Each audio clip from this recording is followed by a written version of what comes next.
ఈరోజు మనం 2100వ సంవత్సరంలో జీవితం ఎలా ఉంటుందో తెలుసుకోబోతున్నాం. ప్రతి వ్యక్తి తన భవిష్యత్తు ఎలా ఉంటుందో తెలుసుకోవాలనుకుంటాడు. ఈరోజు ఇక్కడ ఎటువంటి జ్యోతిష్కుడి ప్రకారం కాదు, సైన్స్ ఆధారంగా రిజర్వ్ చేయబడిన డేటా ప్రకారం మన ప్రపంచం ఎలా ఉంటుందో తెలుసుకునే ప్రయత్నం చేద్దాం. నేటి నుంచి దాదాపుగా 75 సంవత్సరాల తర్వాత అంటే 2100వ సంవత్సరంలో ఇవన్నీ అంచనాలు వివిధ రంగాల్లోని నిపుణులచే భవిష్యత్తులో మన ప్రపంచంలో జరగబోయే పరిణామాలు మరియు మార్పులను తెలుపుతాయి. నిజానికి ఇప్పటికిప్పుడు క్షణాల్లో ఏం జరుగుతోందో మనకు అస్సలు తెలియదు. కానీ ఈ ప్రపంచం భద్రంగా ఉంటే 2100వ సంవత్సరంలో ప్రతిదీ బాగానే ఉంటుంది. అప్పుడు శాస్త్రవేత్తలు మరియు నిపుణులు చేసిన అభివృద్ధి యొక్క ఈ గణన సరైందని రుజువు అవుతుంది.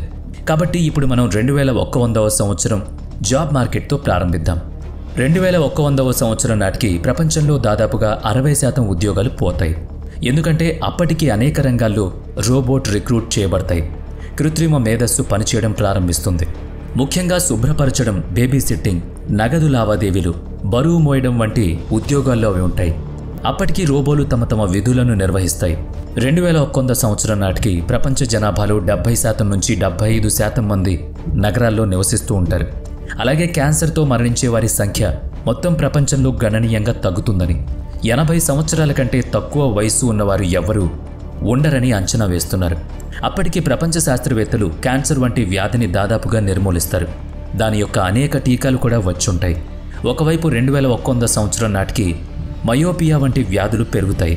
మయోపియా అనేది దూరదృష్టికి సంబంధించిన కంటి వ్యాధి. దీని కారణంగా ఒక వ్యక్తి దృశ్యాన్ని స్పష్టంగా చూడలేడు. ఆహారం, జీవనశైలి మరియు అధిక స్క్రీన్ టైంతో మార్పుల కారణంగా ఈ వ్యాధి సోకుతుంది. 22వ శతాబ్దంలో ప్రపంచంలోని దాదాపు మొత్తం జనాభా ఈ వ్యాధితో బాధపడుతూ ఉంటారు. అయినప్పటికీ అద్దాలు లేదా శస్త్రచికిత్స ద్వారా దీన్ని నయం చేయొచ్చు. ఇప్పటి నుంచి 75 సంవత్సరాల తర్వాత మనం మొబైల్స్ మరియు ఇతర గ్యాడ్జెట్లు అంటే టార్చ్, టీవీ, ల్యాప్టాప్లతో సహా చాలా సాంకేతిక పరిజ్ఞానంతో కూడిన పరికరాలను ఉపయోగిస్తాం. ఇవన్నీ నేటి కంటే చాలా అధునాతనమైనవి. ఇవి మనల్ని వర్చువల్ రియాలిటీని అనుభవించేలా చేస్తాయి. ఈరోజు మన ఇళ్ళు నిండుగా ఉన్నప్పటికీ ఆ సమయానికి మన ఇండ్లలో అనేక ఎలక్ట్రానిక్ పరికరాలకు ఈనాటి కంటే చాలా రెట్లు ఎక్కువ ఉపయోగిస్తాం. నేటి నుంచి రానున్న 75 ఏళ్లలో విమాన ప్రయాణం మరింత సౌకర్యవంతంగా మారుతుంది. దీనిలో మీరు చిన్న కిటికీని కూడా చూడలేరు. కొన్ని విమానాల్లో వర్చువల్ పరికరం కారణంగా మనం దాదాపు దాని పరిణామంలో చాలా పెద్ద స్క్రీన్లో బయటి వీక్షణను చూడొచ్చు. రైళ్లు, విమానాలు, అంతరిక్ష నౌకలు మరియు రాకెట్ల వంటివి నేటితో పోలిస్తే చాలా వేగంగా ఉంటాయి. ఇవన్నీ చాలా తక్కువ సమయంలో సుదూర గమ్యస్థానాలను కవర్ చేస్తాయి. ఈరోజు మనం న్యూయార్క్, చికాగో లేదా టోక్యో వంటి ప్రపంచంలోని అభివృద్ధి చెందిన నగరాలను చూడొచ్చు. కానీ అప్పటికి భారతదేశంలో ఈనాటి ఈ నగరాల కంటే పెద్దవిగా ఉండే అనేక నగరాలు, పెద్ద భవనాలు మరియు అనేక స్మార్ట్ నగరాలు కూడా ఉంటాయి. ఇది అనేక సౌకర్యాలతో అమర్చబడి ఉంటుంది. దీని కారణంగా మీరు ప్రపంచంలో ఎక్కడ కూర్చున్నా మీ ఇంట్లోని ఏదైనా పరికరంపై ప్రత్యక్ష నియంత్రణ కలిగి ఉంటారు. మీరు ఇంటర్నెట్ ద్వారా ఎక్కడి నుండైనా మీ ఇంటి పరికరాలను ఆపరేట్ చేయొచ్చు. నేటికి ప్రపంచంలోని చాలా ట్రాఫిక్ అంటే 95% ట్రాఫిక్ ఫైబర్ ఆప్టిసిటీ కేబుల్స్ ద్వారానే నడుస్తోంది. కానీ 2100వ సంవత్సరం నాటికి ప్రపంచంలో ఇంటర్నెట్ దాదాపుగా శాటిలైట్ ద్వారా వస్తుంది. అంటే ఆ సమయంలో నెట్వర్క్ రాదు అనే సమస్య ఉండదు. మైగ్రేషన్ మరియు గ్లోబలైజేషన్ అప్పటికీ ప్రపంచంలో ఈనాటి కంటే చాలా రెట్లు ఎక్కువగా ఉంటుంది. చాలామంది ఒక దేశం నుంచి మరొక దేశానికి వెళ్ళి స్థిరపడతారు. ప్రపంచం మొత్తం బహుళ సాంస్కృతికంగా మారుతుంది. అధునాతన సాంకేతికత కారణంగా ప్రపంచం చిన్నగా కనిపించడం ప్రారంభిస్తుంది. ఒక ప్రదేశం నుంచి మరొక ప్రదేశానికి ప్రయాణించడం చాలా తేలికైపోతుంది. అప్పటి వరకు ఆస్ట్రోనాట్స్ మాత్రమే భూమి యొక్క గురుత్వాకర్షణ శక్తి వెలుపల అంతరిక్షంలో ప్రయాణించగలిగారు. అయితే భవిష్యత్తులో అలాంటి అనేక కంపెనీలు ఈ సౌకర్యాన్ని మనకు అందిస్తాయి. నేటికి కొన్ని కంపెనీలు అంతరిక్షంలోకి ప్రజలను తీసుకువెడుతున్నప్పటికీ ఈ సదుపాయం కేవలం ధనవంతుల కోసం మాత్రమే అందుబాటులో ఉంది. అయితే 2100వ సంవత్సరంలో నాటికి అత్యంత సాధారణ వ్యక్తులు కూడా విమానంలో ప్రయాణించగలిగే విధంగా అంతరిక్షంలో ప్రయాణిస్తారు. సోషలిజం గురించి మాట్లాడుకుంటే 2100వ సంవత్సరం నాటికి భారతదేశం వంటి దేశాల్లో కూడా విడాకులు చాలా వరకు పెరుగుతాయి. మనం బహుళ వివాహాలు, లివ్ ఇన్ రిలేషన్షిప్ వంటి పాశ్చాత్య ప్రమాణాలను కూడా అవలంబిస్తాం. భావితరం మనకంటే ఎంతో అభివృద్ధి చెంది బహుముఖ ప్రజ్ఞావంతులుగా తయారవుతారనేది నిజం. దీని కారణంగా ప్రపంచం మొత్తం అభివృద్ధి ఈనాటి కంటే చాలా వేగంగా జరుగుతుంది. 2100వ సంవత్సరం నాటికి ప్రపంచ జనాభా దాదాపుగా 105 బిలియన్లు దాటుతుంది. జాతీయ నివేదిక ప్రకారం 2100వ సంవత్సరం నాటికి ప్రపంచ సముద్ర మట్టం పెరుగుతుంది. దీని కారణంగా ప్రపంచంలోని అనేక దేశాలు కనీసం 5 సార్లు వరదలను ఎదుర్కోవాల్సి ఉంటుంది.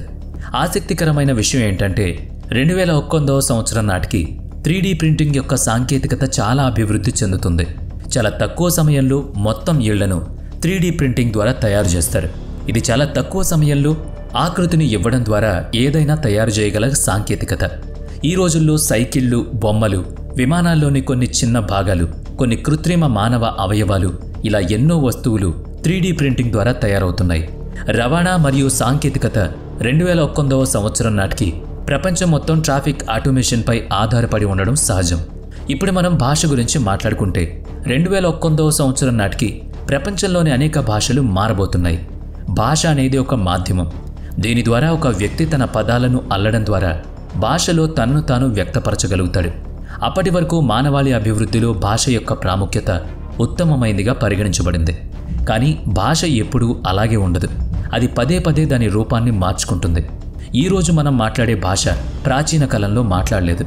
ఈరోజు మనం మాట్లాడే విధానం కూడా భవిష్యత్తులో ఉండకపోవచ్చు. ఎందుకంటే ఇప్పుడు మనం మాట్లాడుకుంటున్న భారతదేశంలోని అనేక భాషలు సంస్కృతం నుంచి పుట్టినవి. నేటి యుగంలో హిందీ దాదాపుగా 35 కోట్ల మందికి మాతృభాష. అంటే వారి మొదటి భాష హిందీ చదివేవారు ప్రపంచంలో దాదాపుగా 60 కోట్ల మంది ఉన్నారు. వాళ్ళు అర్థం చేసుకోగలరు, రాయగలరు. అంటే వారి మాతృభాష మీదపైనే వాళ్ళ పట్టు ఉంది. ప్రపంచంలోని 150 కంటే ఎక్కువ దేశాలు భారతదేశానికి దూరంగా హిందీ మాట్లాడే ప్రజలు నివసిస్తున్నారు. మయన్మార్ మరియు ఫిజీలలో హిందీ అధికారిక భాషగా స్వీకరించబడింది. పరిశోధన ప్రకారం 2100వ సంవత్సరం నాటికి హిందీ మాట్లాడే వారి సంఖ్య నేటి నుంచి రెట్టింపు అవుతుందని అంటున్నారు. ఇది 2100వ సంవత్సరానికి సంబంధించింది. కానీ మనం అంతకు మించి భవిష్యత్తు గురించి మాట్లాడినట్లయితే భవిష్యత్తులో ఈరోజు మనం మాట్లాడే భాషల్లో ఏది ఉనికిలో ఉండకపోవచ్చు. సరే, 2100వ సంవత్సరం నాటికి నేటి మన అసలు భాషల్లో కొద్దిగా మార్పు వస్తుంది. కానీ భవిష్యత్తులో కూడా నేటి అసలు భాషలన్నీ అంతరించిపోవడం ఖాయం. కానీ చాలా తక్కువ భాషలు ప్రపంచంలో ఉంటాయి అప్పటికి. అంటే ప్రపంచం మొత్తం చాలా తక్కువ భాషలతో వ్యవహరిస్తుంది. ఇప్పుడు భవిష్యత్తులో యుద్ధం లాంటి పరిస్థితులు తలెత్తితే ప్రపంచంలోని దాదాపు అన్ని యుద్ధాలు ముందస్తు ప్రణాళికతో ఉంటాయి. అవును, మనం నమ్మినా నమ్మకపోయినా సాధారణంగా యుద్ధాలు ముందుగా ప్లాన్ చేయబడినవి.